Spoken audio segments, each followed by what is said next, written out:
Hi, I'm Jeremy, founder of mbaMission. And I'm Liza Weale, founder of Gatehouse Admissions. And today we're reviewing an application essay from an MBA applicant who was admitted to HBS.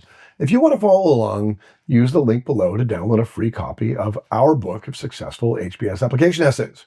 Today we're looking at Brian's Business-Minded essay. Let's take a look. In my family, environmental conservation has always been paramount. I initially followed my parents' example, supporting governmental and NGO intervention. As a 6-year-old, I heard my mom and dad praise John Kerry's green policies, which inspired me to spend my summer hawking homemade bracelets to support his presidential candidacy. That August, I excitedly handed Kerry a Tupperware container with $684 in cash at a campaign stop.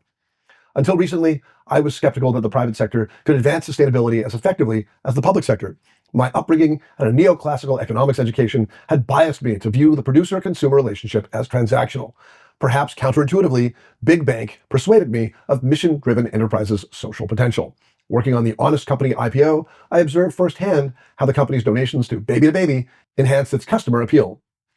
My capstone transaction at Big Bank, a $128 million growth equity fundraise for Gotham Greens, underscored that aligned consumers could reward environmentally conscious brands.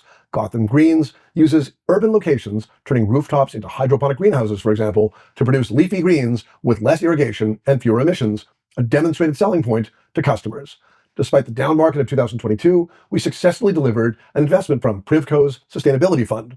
As co-CIO of my family environmental foundation, I've deepened my familiarity with the impact investing landscape. I cultivated a relationship with a burgeoning climate venture capitalist, India Capsint, and spearheaded our investment into her new fund. I also collaborated with WeForest founder Jack Perry on global poaching and logging deterrence. I organized funding and, through Sierra Club connections, facilitated local enforcement from the Atacamano community for the group's initial solar-powered assurance deployment in the Atacama Desert. In the long term, I intend to invest in the sustainability ecosystem, inflecting businesses that cultivate a virtuous cycle between customer satisfaction and environmental benefit. Liza, there's a lot there. Any initial thoughts? Well, I think Brian does a very good job of stitching together a lot of disparate parts. You have this sort of really charming story of him raising money, selling bracelets as a child for John Kerry's election campaign. And, you have some work stories of how that sort of touch on sustainability and the power of the private sector. And then you find out his family has this conservation fund that he's involved in, and he really seems to have taken an effort, a leading role in driving it forward.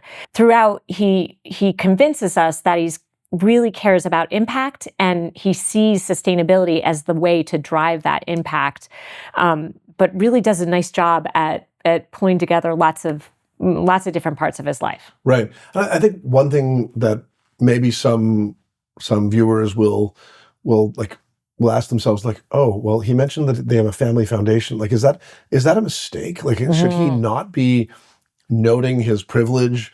Is that going to identify him in a negative way as someone who's spoiled or maybe won't work as hard? And I think you are who you are. You have the experiences you have. At this point, we have no sense of the scale of it. It could be a very small foundation, although still to have a foundation is significant. Yeah. But I think what's important is that he is committed to it. Yeah. He's impactful with it. He's not just phoning it in. It's not like he's just saying, we have this family foundation. I sit on the board. I've been enjoying approving grants. Right. He's saying, like, I'm engaged with this and I'm driving projects and impact and results. And so I think that because of that, there's no need to be apologetic about that at all. He should be quite proud of his accomplishments. Right. I'm glad that he shared them, because they actually fully manifest the story from the beginning, right? It's like, obviously a very micro level. As a kid, I was concerned with the environment, but now that I'm grown up, I am leading in this area and I'm doing impactful work. And not only is he involved in it, but, he's connecting with people all over the world. Internationally, right? Internationally. So he's thinking about different regions of the world and how sustainability or the environment is being affected there. So you really feel like he is rolling up his sleeves. It is, as you said, it's not just passive. He's investing his time and can point to, with specificity. We always like specificity in these essays. They really do help add credibility. But he can really point to these things. So we are confident both of his skills and of his knowledge of this area and his impact, quite frankly. Yeah, yeah. He's not a dilettante, and he's not. There's nothing that like it's. He's clearly motivated and is on a mission in this regard. We can feel that mission driven purpose. It's not superficial, and and I think a lot of people make the mistake of saying like, I sort of group it under the cliche of like the lemonade stand, like, oh, I led lemonade stands when I was a kid and now I'm an entrepreneur. And it's like, doesn't totally work. That's not transferable, but that's because you're talking about a skill. In this case, he's just pointing out the fact that this was like a life like abiding interest and something that he was aware of. He had a sense of the importance of an issue from an early age, and then it just manifests throughout his life. And so that's why it tends to work. And it's kind of, again, very visual. You can see the bracelets and the small, excitement and clicking of the cash register of a little kid. So I think, again, he makes it very visual and it all works and connects quite nicely. I also think he does a good job with when he talks about the Honest Company, the transaction there. It is how the Honest Company has connected consumer retail and sustainability. And so he does I think he does a good job of, okay, here's this sort of childhood experience. Here's what I'm doing outside of work through this foundation of my family. But I've seen sparks of this. I've seen evidence that this can work in the real world too, and I can make my career about it. And so by bringing in those work experiences, they're not necessarily these stories of him.